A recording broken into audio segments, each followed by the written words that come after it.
Thank you for visiting. This is the August 2022 poetry reading with Glenn Lyvers with prolific press poets, a lot of faces here that we all know and love, and we are going to start today's reading with Lynette Esposito.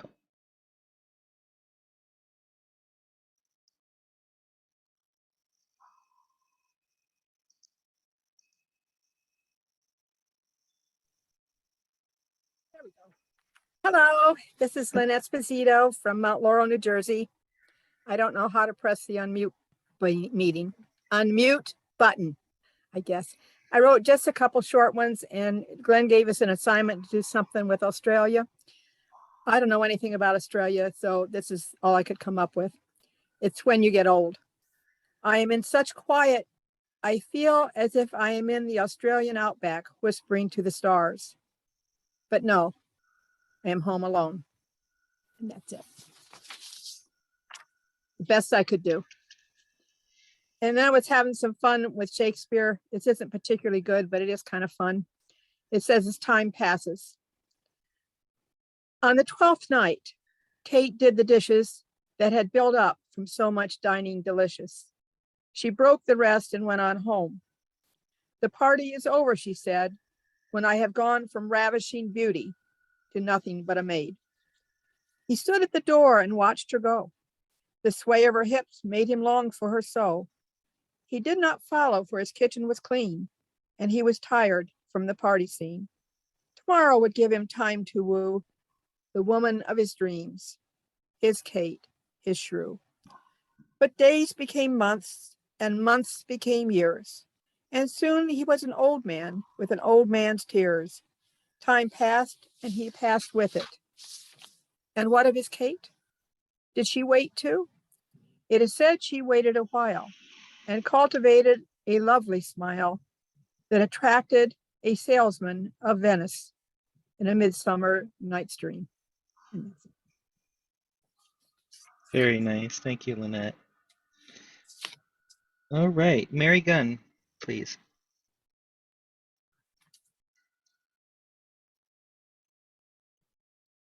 You have to unmute yourself, Mary. Can you hear me? Yes, we can hear you. Okay. Hello to everybody there. I have two poems to read. One is a haiku and one is a tanka, and they're both about flowers. I'll start with the haiku. 10-foot hollyhocks. Children building castles with sugar cubes. I'll read that again. 10-foot hollyhocks. Children building castles with sugar cubes. That one was published in an Australian journal called 100 Girds. And my second one is a tanka. Late summer, past the bloom of youth, this fading rose. Concentrated scent, a perfume to die for. I'll read that again. Late summer, past the bloom of youth, this fading rose. Concentrated scent, a perfume to die for. That one was published in a journal called Cattails. Very nice. Thank you so much for that. Good imagery there. Okay. We're just going to, somebody just came in, Ron Lavalette. We're going to give him just a second to get seated. Meanwhile, Michael, thank you for coming. Thank you. Sorry, I'm running a little late today. That's okay. We're all friends here. All right, we're going to move on to Emily. Don't forget to introduce yourselves, and if you have a book out or you want to mention anything, feel free. We're going to have just a little extra time today. Hi, my name is Emily, and I'm in rural Oregon. I have one poem to share, and I'm going to see if I can put it on the screen so that you can see it. It's not about Australia. Sorry, I forgot about that. Anyway, I don't know anything about Australia, but it's about the whole world, so maybe that'll count. Let me see if I can do this right. You have disabled screen sharing, haven't you, Glenn? I may have. Let me see what I can do here. All right, go ahead. Let's see if we can do it this time. Yes. Okay, we'll try it. Blood unraveling. I live on a bloody planet. The rocks shine red in a red sunset. Reflected light from red stars shines at night. Our eyes register the shift of wavelength, and we see deep red roses, precious time, deep secret, or black baccara. Also blood, which carries iron-rich heme and flows freely from bullet holes, forms pools in a parking lot, frozen pizza aisle, or classroom floor, turns dark and sticky, smells like gunmetal. Blood flows well on this planet, always down into sinks and hollows, gathering like talus below red sandstone cliffs. Red sunset drops to the horizon. Red stars disappear at dawn. Blood stains dry on the highway from a deer carcass thrown in the ditch. We drive on. The news on the radio details another shooting somewhere. More blood unraveling, flowing, pooling, staining, finally drying, and we soon forget the spot. Thank you for that. Thank you. But appreciate your listening. Nice reading too, by the way. Okay, I'm going to read a real quick one, and then we're going to go right to John Mcmullen, and after John, I'm sorry, we're going to go to Bob Moreland, and then we're going to go to John Mcmullen. This is a poem I wrote called Ritual in the Wee Hours, and it's the poem I have that has the word Australia in it. I'm almost always alone, and yet, in the late hours, I mutter to myself, more like a whisper, really. It is something like a devotion, an homage to the sacredness of the night. This, my muttering, the smallness of my muttering. I must believe something can hear me, this ritual in the wee hours. I'm going to move to Australia. I'm going to get a big goddamn car and drive, and nothing and nobody had better get in my way.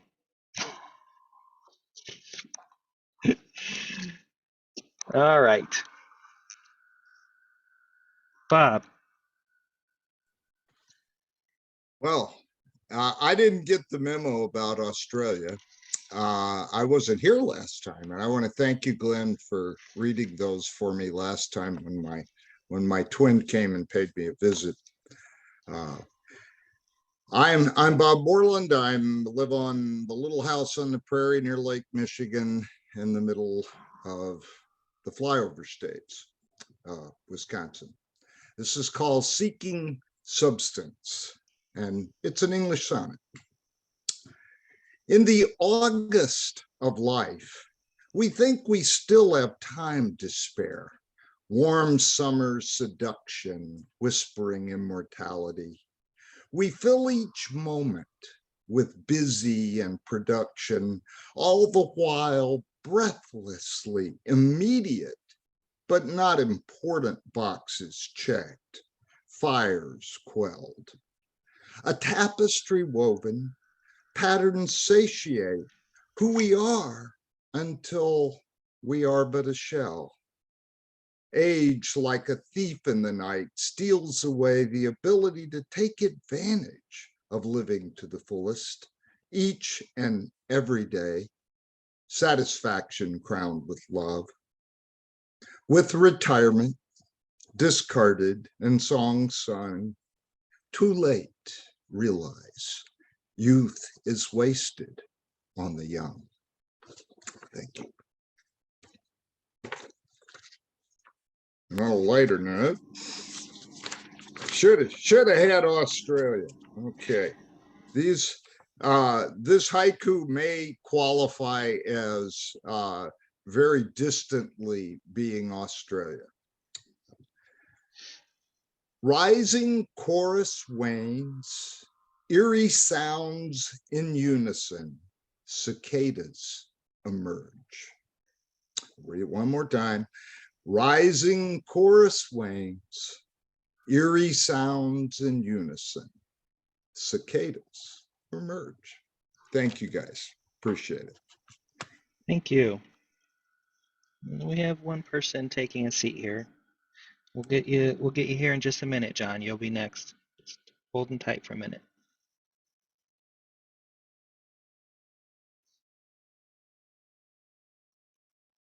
There's something just so beautiful about those cicadas. When you go camping or something and you're just out in the thick of it, they're so loud, and the way that they kind of, if you're in a big wooded area, they'll kind of start with these woods over here, and then they'll kind of go over here, and they'll kind of play off each other into this weird rhythm. Really neat. Okay, John Mcmullen. I'm John Mcmullen. I'm the poet laureate of the town of Yorktown, New York, a 36,000 citizen town in Upper Westchester County. I also host a weekly writers group that's been around for 30 years, the Mahopac Writers Group. It's on Thursday night. It's not only poetry. I'd love to have anyone join us that would like to. I'll put the link into the section. I've got three short ones that hopefully kind of tie together. One was published in CCMG, which is publication from Scars. The other two are new. Dickens, 2021. It was the best of times. It was the worst of times. The greatest opening line of any book ever, except perhaps the Gospel of St. John. Yet it seems to apply to more ever today to two cities of our country in the 21st century. Great changes, technology revolution, civil rights revolution, sexual revolution, gay revolution, all too much to digest. The pill, the internet, same-sex marriage, rapid agnosticism, nationwide pandemic, large and non-white population, and the country split. Red versus blue, Democrats versus Republicans, never Trumpers versus pro-Trumpers, vaxxers versus anti-vaxxers, internationalists versus American firsters, white nationalists versus Black Lives Matter, all fed by social media, bringing us into the age of gullibility. 40 years ago, nut conspiracy theories stayed in local bars. Today, someone gets online and the theory goes out to millions and the Capitol gets stormed. How do we recover? Damned if I know, but hopefully someone will have answers. The entire tale to this quote, it was the best of times, it was the worst of times. It was the age of wisdom, it was the age of foolishness. It was the epoch of belief, it was the epoch of incredulity. It was a season of light, it was a season of darkness, it was a spring of hope, it was a winter of despair. And then two short recent ones. Lone Star Justice. Let's see if I get this right. A physician in Texas, fearing for life of his patient, may follow the Hippocratic oath and whisper in her ear, you may get better treatment from a colleague in New York. He will then be labeled to life imprisonment, and the fellow turns him into the authorities, perhaps even the male who made the patient pregnant will be eligible for a $10,000 bounty. Sounds like a Stephen King plot to me. What? It's real? United States? And I'll wrap up with a river near me. We talked about Lake Michigan, the mighty Hudson. October 19, 2022, Barbara Mcmullen and I sat in a restaurant at the riverfront in Newburgh, New York, celebrating her birthday. And the mighty Hudson rolled by. When Henry Hudson came up the river to be named after him, the Indians watched, and the mighty Hudson rolled by. When I grew up in New York City, we often faced the river, and the mighty Hudson rolled by. Now the former president wished to become the next president, whether he's indicted or not on many counts or a few, but no matter the outcome, the mighty Hudson will roll by. Thank you for putting up with me. Thank you, John.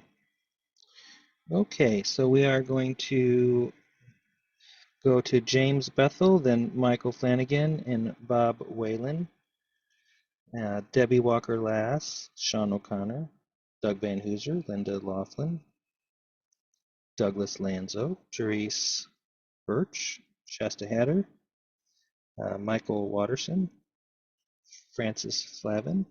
Thank you, Ron, for coming today. And I understand you're not going to read. That's right. But always encourage people to do that. Do come, please. We appreciate that so much. So on to James Bethel.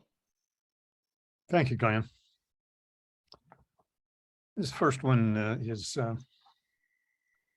not sure. It's an old one. I just pulled it up because I was curious about it. The title of it is An Ark of Brick and Stone. In this section of the mega complex hung on the mountainside behind a stone and brick and mortar edifice, the Green Monster Refuse Bin is receiving its annual paint job. A half-torn sticker declares its owner to be the waste management subcontractor onto whom the city has foisted this task: editing the flotsam and jetsam of our otherwise poetic lives. This one I just realized is a kind of a response to John Mcmullen's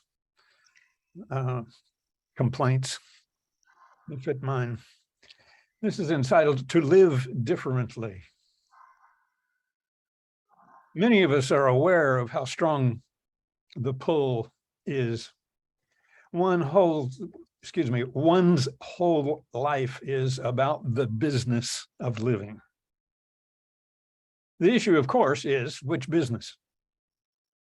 Free of others' judgmental agenda can be a challenge, motivating a search for community, and following even perhaps the temptation to withdraw, as did the ancients, into the hermit cave.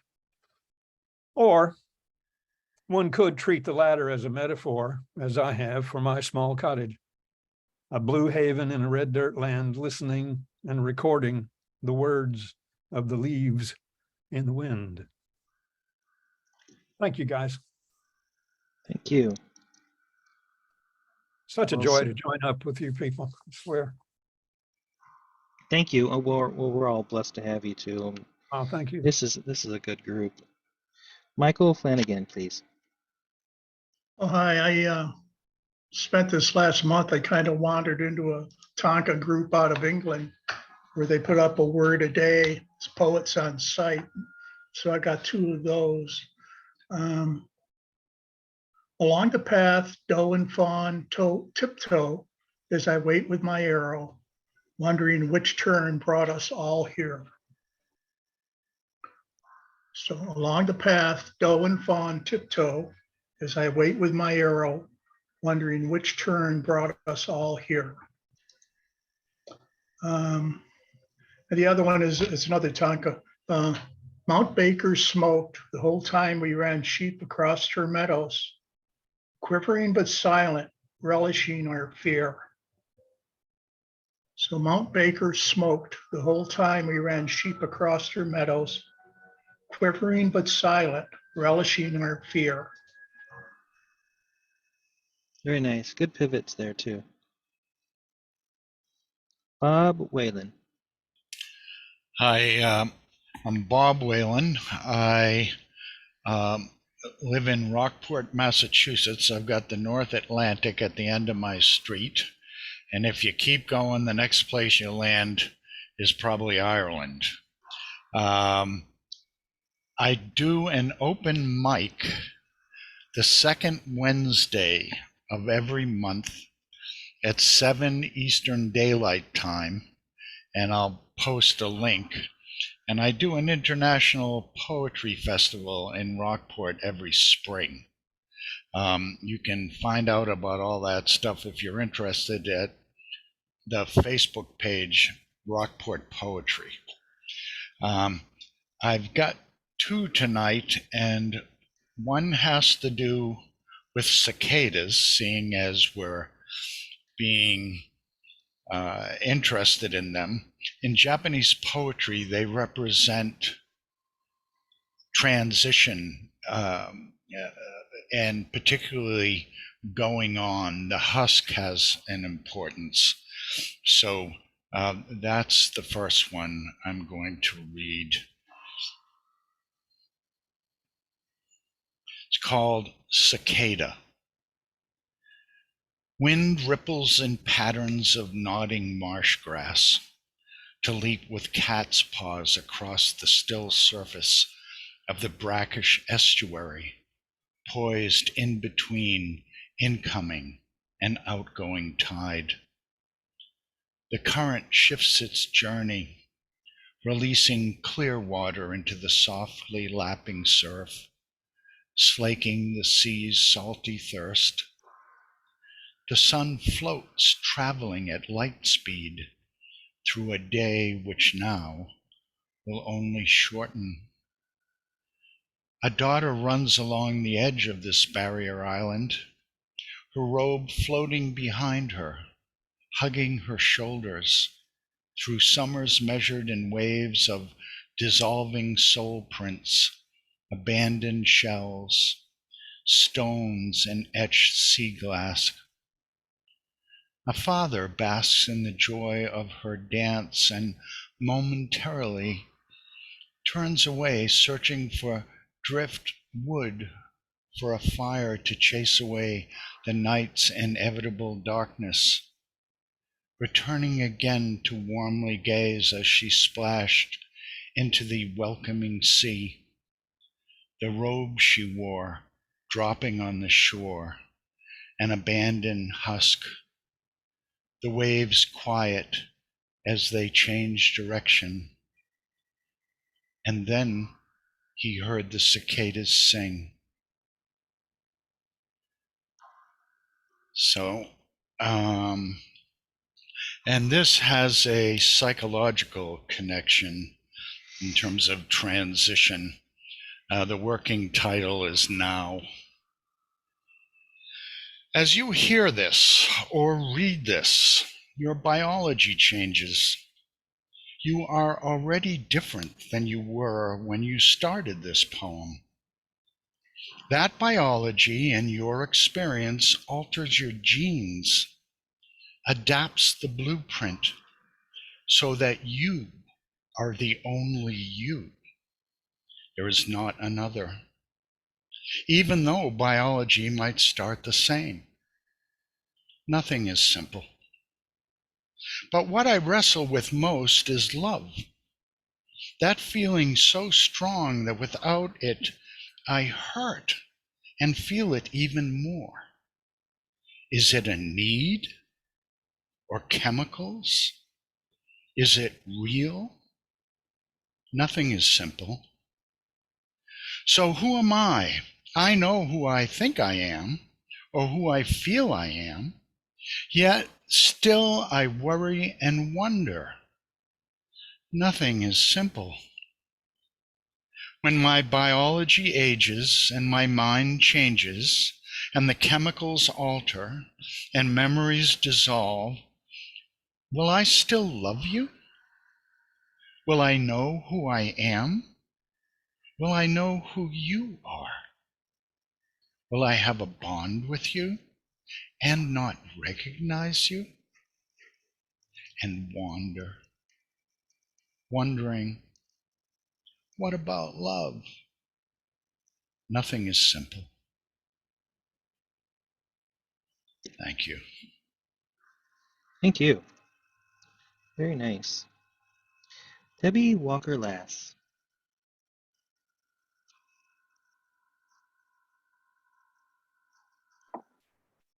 Okay, I didn't get the assignment, but I sat here and wrote haiku about the only Australian thing that ever happened to me. Aussies are fast friends in this Parisian garden. We're all foreign here. Aussies are fast friends in this Parisian garden. We're all foreign here. So that happens. Okay, and another haiku. 7 out of 10 people in a huge survey just don't give a damn.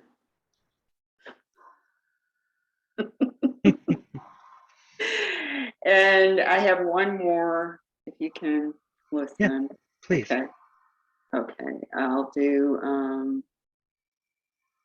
which one did I want to do?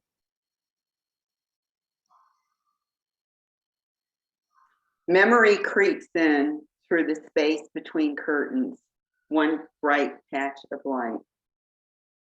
Memory creeps in through the space between curtains, one bright patch of light.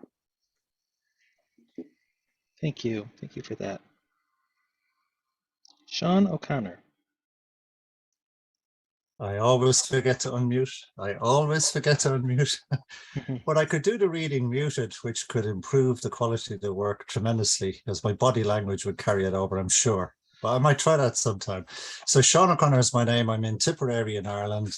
I can see Bob. Was it Bob? Who said they lived opposite Ireland? Was it Bob? Yeah, I can see your house from here.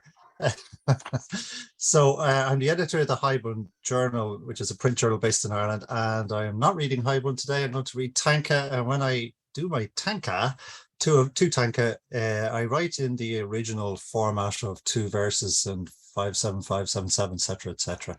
So here we go. I'll read each twice. So the first of these 2 Tanka is, at last, a cool night, the smell of impending rain, a ripening breeze. It will be verdant again, the grass on my father's grave. At last, a cool night, the smell of impending rain, a ripening breeze. It will be verdant again, the grass on my father's grave. It's correct to read it twice, Glenn, if it's a Tanka, is that correct? Yeah, thank you. And the second Tanka is between moss and peat, a soft sway of bog cotton in dying daylight, emerging in the gloaming, the fragility of stars. Read that again. Between moss and peat, a soft sway of bog cotton in dying daylight, emerging in the gloaming, the fragility of stars. Thank you very much. Thanks for having me. Thank you. Definitely. Sean, I'll get over there and take a look at your journal. It's been a long time since I've been by there to check it out. Doug Van Hooser.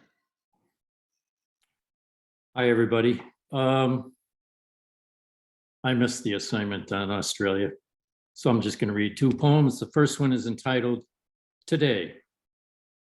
Today is a shoe. The lace loosens and has to be tightened again and again. It's tempting to knot it. The sole worn against the daily routine erupts, letting a toe stick out. You wonder if you can walk around with your tongue's tip lolling between your lips. The headlines? Storms will embrace homes at 100 miles an hour, pummel the windows and mumble at the doors, rip the roof like a hallucinogen. Across the ocean, homes are bursting because the neighbors hide hate in a missile they cannot aim. You wonder why chipmunks dash hole to hole. Change shoes and go for a jog. Kiss the wind, smile at the shin splits, buy a $5 coffee. Stare at the pebbles on the path, grind them under your soul as you run back to the news. The second poem is basically an elegy. I had an older brother that died here within the last year. His birthday came by and it prompted this. August 5th. The day my brother wedged out between our mother's thighs and cried out, "Let's race." But now he's gone, like the moon behind a cloud, the scent of a cooling apple pie. He was a hot engine, needed to race as a coolant, more Indy car than Formula One or stock car, but it starts with drag, the quarter mile in a 1955 Olds 98, a family car with a super gear. Numbers soaped on the windows so they could be washed away with a 17-year-old's sin of failing to ask permission, knowing it wouldn't be had. 1-1, your younger brother covered in its glory and pit dust, lost the next, but we sweltered in the August heat, unable to detach from the nitro anesthesia of the screaming slingshot sleds. Returned home and parked the 10-year-old Olds in the driveway, hot, tired, and grimed, thinking we have time to wash and rub the numbers off before the patriarch arrives. A hot-tempered, belt-wielding disciplinarian, member of the generation that believed punish the bad, praise the good, not unrelenting pats on the back and head. He does a hands on the hip stare at the old Olds, his master sergeant's glare. You take the finger in the face lecture, make the sir, yes, sir replies. I watch from the house, the robins from the locust trees. Such a gearhead, you never owned an automatic until Parkinson's made sure your wife had to drive. Hardcore until the checkered flag. Wow. Thank you for sharing that. It's a really tough thing to do, to write about someone who's gone, and then to do that in a way that's relatable to the reader and with some distance and humor. I feel like you kind of protected our hearts a little, you know? I just really loved that. Just wanted something you can be proud of. Linda Laughlin. Hey, y'all. I'm Keith David Parsons. Linda Laughlin's my wife. She Oh, sets sorry. the Sorry, default, Keith. the default Zoom password. And my connection, I haven't been here a while, but Glenn was the first person that ever published me. This was a couple years now. And I have one poem today, not Australia, but one poem. Missing. I cannot remember my last crush. I raise a glass to those times, a vast and empty vase, grave, engraved as cycles fade like flowers. Hurricane season wanes, wan, stretches, now years since a named storm. I barely noticed the monsoons were missing. Most days have more absence than we can see. So we focus on the presence, progress up the mountain, and only looking back do we see the smoke in the distance. Eventually, even loss is lost, replaced by placations, a catalog of events without need or number. I was shocked when I realized something was gone. When I saw I could see at all again, the empty room was emptier. Dust on the floor, faint outlines of chairs, a futon, or maybe that mattress in that corner, broken blinds, a curtain rod, no drapes. And on this footprint of our former life, I knew of all the fiercest fancies now foregone, the one that was missing was you. Thanks, everybody. Thank you for that. When you go and you watch this on the online, if you come to the Facebook page, you're going to notice that you broke up a little bit at the beginning, but it did clear up, and we did get the rest of that. So thank you for sharing. Very well read. Not your first rodeo, I don't think. Very, very nicely done. Douglas Lanzo. Thank you. Honored to be part of your group here today. This is my first time with the group. I'm in Chevy Chase, Maryland. I've also authored a novel that I just wanted to briefly mention called The Year of the Bear. Will be released November 1st. And I understand it's being nominated for the Newbery, so I'm very honored for that. And the first poem I have today, I also didn't know it had to be themed about Australia, so these are more general poems, but as I would say a special significance, just My father passed away in December, and this was a poem he asked me to read back to him twice before he passed away. So it's called Mere Butterflies. Mere butterflies, we soar the sky, cloaked in beauty on currents high. Fluttering toward sun-soaked cloud, we spread our wings, awing the crowd. Pollinating each flower we touch, we enrich lives, some little, some much. Inhaling deep nectar of life, we surge with joy, husband and wife. Foundation laid for our offspring, we nourish them under our wing. As we grow old, our colors fade, with flight slower, resting in shade. Until the night our spirit frees, and body fails, swept out to breeze. And the second poem is called Ballad from Heaven. It's been published in various variations in 3 different journals, including Westward Quarterly. After touring in Antietam's hallowed battleground, where tens of thousands of Civil War soldiers were slain or wounded one fateful day, my 11-year-old twin sons and I came upon Antietam's private soldier monument, a towering 40-foot marble statue of a federal soldier, affectionately dubbed Old Simon. As we gazed upon the majestic statue and read Old Simon's engraving, not for themselves, but for their country, September 17th, 1862, a tiny brown finch emerged out of nowhere and gently alighted upon the soldier's cap. As I raced to take a picture of the beauty before me, the bird began to sing, its lyrical voice weaving together strands of sadness, gratitude, and hope, a ballad from heaven, leaving me breathless. Mm-hmm. Very nice. Well, welcome to the group. We're really, really happy to have you. Hope you come back many times. 2 different, very different styles on those, and both were very well done. Good job. Thank you very much. Honored to be here. Okay, Therese. Hi.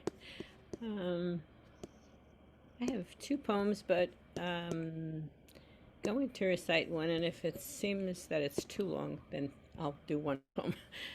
And I recently recited this. I was very fortunate to be asked to be the feature poet at Paris Lit in Paris, and I was with my family, so it was a lot of fun.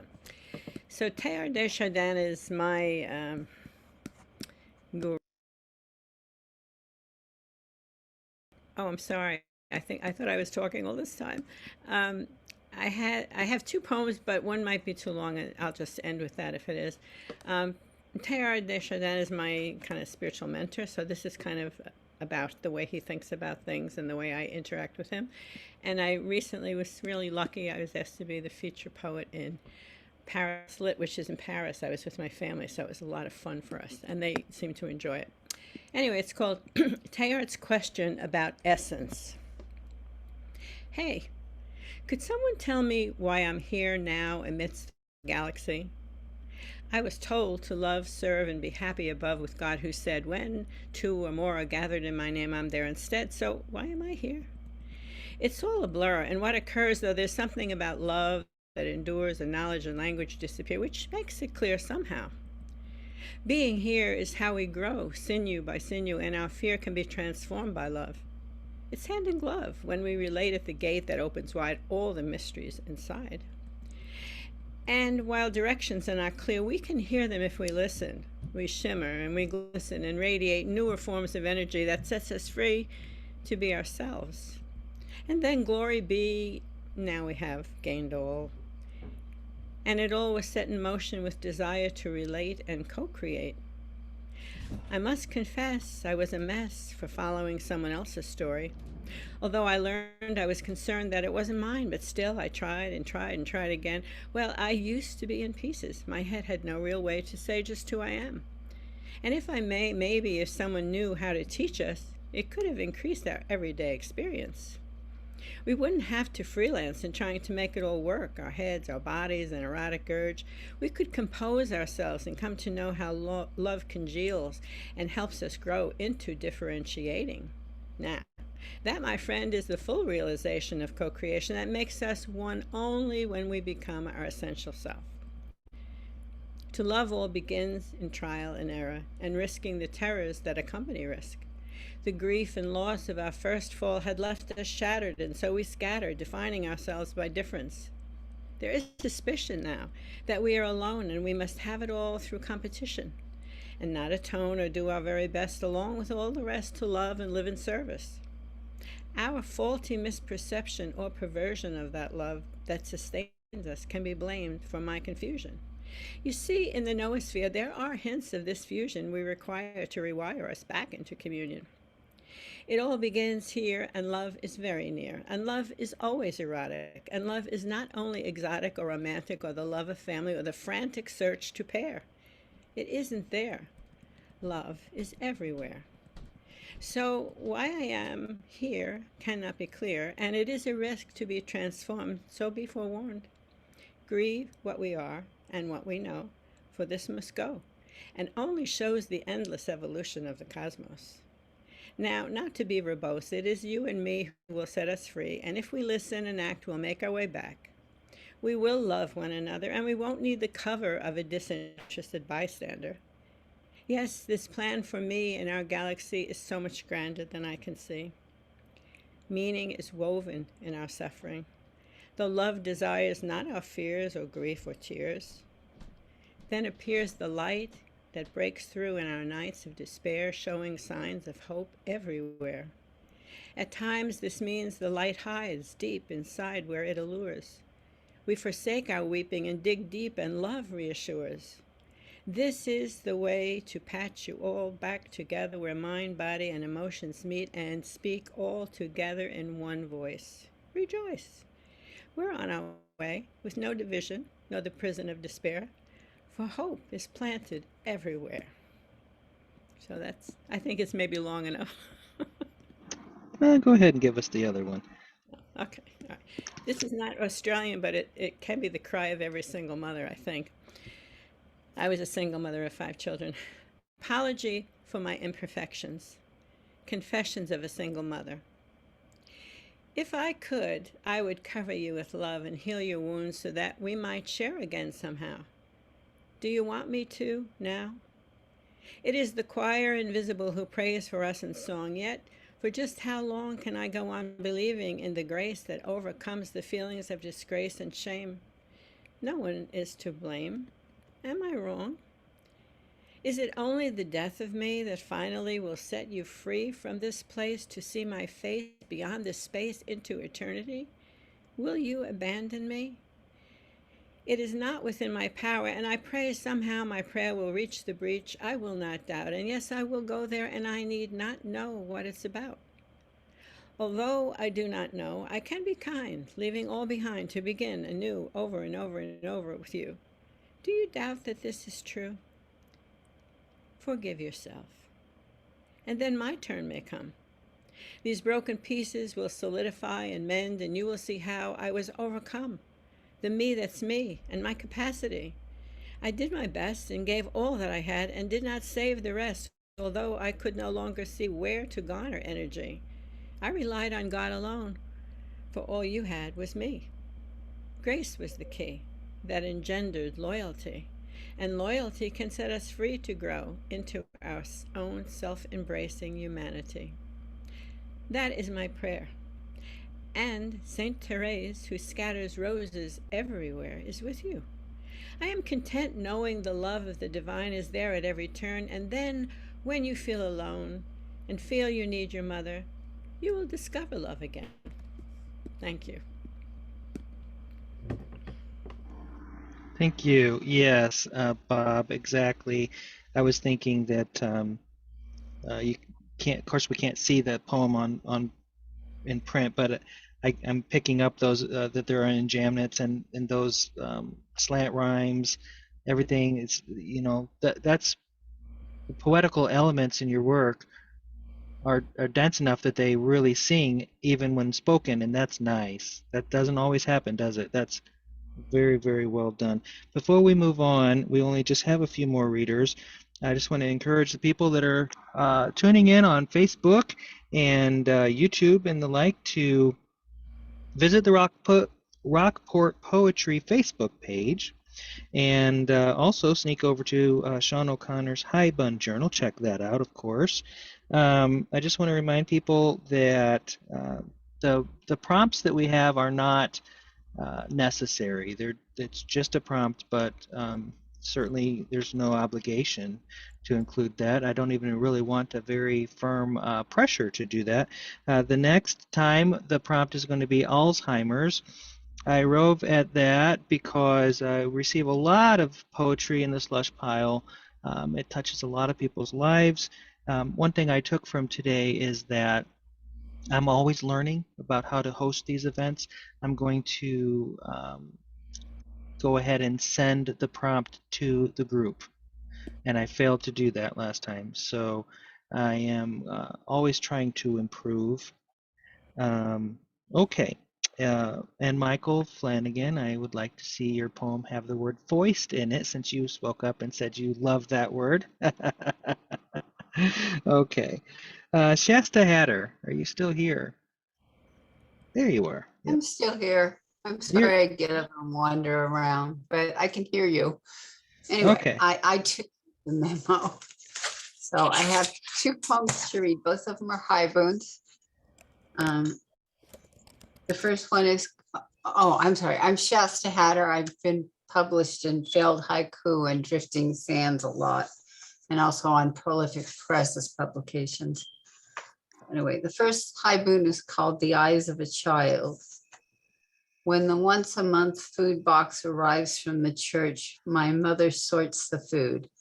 5 cans of beans, a single can of corn, 3 different cans of soup, a bag of rice, a bag of black beans, 2 cans of apricots, spaghetti sauce and spaghetti, powdered milk, a handful of candy, a raspberry pastry, and 4 cans of meat.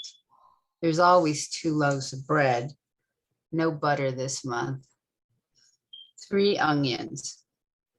Today's box has a carton of eggs, 2 small packages of chicken drumsticks, and a pound of ground turkey. My mom says that the ground turkey will be good in the black beans. She checks our food stamp balance, $119. We won't go hungry this month, she tells me, smiling. And the haiku is, fresh peaches, my mom slices the bad spots away. Fresh peaches, my mom slices the bad spots away.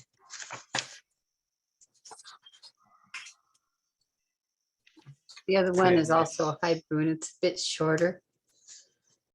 It's called Empty Basket. Driving down the boulevard, I see large trees decorated with pink and white blossoms. Evergreens tower over houses. Trees flourish with green spring greenery. In front of the market, candles and balloons mark the site of a drive-by shooting. And the haiku is, on a gray sidewalk, fallen blossoms bear no fruit. On a gray sidewalk, fallen blossoms bear no fruit. Thank you. Thank you. Nicely done. Michael Watterson, please. Hi, everybody. Michael Watterson. I live in Napa, California, but I grew up in Pittsburgh, PA. And so today I've got not an Australian poem, but a Pennsylvania poem. It's inspired by James Wright, two poems for President Harding. If you've never read them, I highly recommend them. I recommend James Wright in general. He was from Martins Ferry, Ohio, just down the river from Pittsburgh. This poem is from, just was recently published in Abandoned Mind Journal. It's a new online journal. If you're looking for a place to submit, I recommend it. They're new, and so they're looking for submissions. So this poem, I'll put it up on the screen if I can. It's, as I say, it's inspired by 2 poems for President Harding. It's a poem for President James Buchanan, who today is still the only president who grew up and was, pardon me while I navigate my technology here. Here we go. He's still the only poet who, president, I'll get it, who, from Pennsylvania, who spent his life in Pennsylvania. Biden grew up there, but Biden was born there, but he moved to Delaware. His family moved to Delaware. So this is Poem for President Buchanan. Your massive granite gravestone stands in weighty contrast to your wispy legacy, old buck.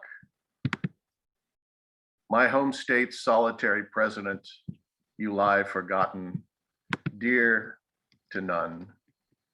No wonder, under the gun to save the Union, you buckled, shunning a second term at your inauguration, a startled heart bounding away in the woods. After your fiance died, a whispered suicide, you vowed to remain unwed, lived in the White House stag. Historians track a 4-year farce, proclaiming slavery evil but enshrined, secession illegal, but oh well, you had Congress rolling in the aisles, shackled to you by a common bond, our Commonwealth. I'm ashamed you shrugged off duty, treated the office like a trophy you'd bagged. Before the cannons opened fire, you hightailed back to Pennsylvania, penned a biography no one read, awaited vindication. You're waiting still under your unadorned ponderous monument, gathering dust in history's basement down the road from Gettysburg. Very nice. Good job. Thank you. Okay. Francis Flavin, I think we're going to finish up with you. Thank you. I always like cabooses, so it's a good position to be in. I apologize for being late to the show. I'd like to blame it on bandwidth, but it was probably brainwidth. I have 2 poems. The first one is medium length. Cabo. The waiters go by in a blur. Was there food? I don't know. I am lost in another land of snow and forests that are just beyond reach, in blue eyes and pure and clear as Swarovski crystal. I dare not enter there, but I do, falling at first, then arms spread, soaring. Later on the way back, you point out the naked bodies splayed on rich men's yachts for public envy. They are only background now, as meaningless as concrete and stucco. I think there were gaily painted boats. I may have returned, most of me.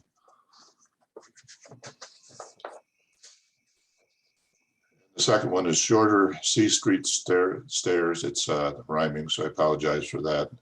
I took a walk down by the hill where once we climbed this season. We took our measure of the stairs, you for summer, and I for autumn reasons. Oh, this is the place to bring forth a rhyming poem. It's there, there nothing off limits here in terms of form. Excellent work. My issue with a lot of rhyme is that people use it sort of like a crutch, right? And you can have a poem that's perfect form and with a rhyme scheme, and it just doesn't work, right? It's sometimes it's even harder to do that really well, and I thought you did yours well. Well, thank you all for coming. You can unmute yourselves if you'd like. I think that's it. I don't think there's anyone here that hasn't read today. Thank you, Glenn. You're welcome. Thank you, John. Glad to have you. And thanks, everybody. Don't forget Alzheimer's next time. Everybody be safe. Okay, That take care, sounds like everybody. To everybody. Alzheimer's. Thank you for Right. doing this. You're welcome, Shasta. Bye, Keith. Take care, Therese, and Sean, James, Debbie. Glenn. Good to see you again. Thank you. See you soon. Thank you.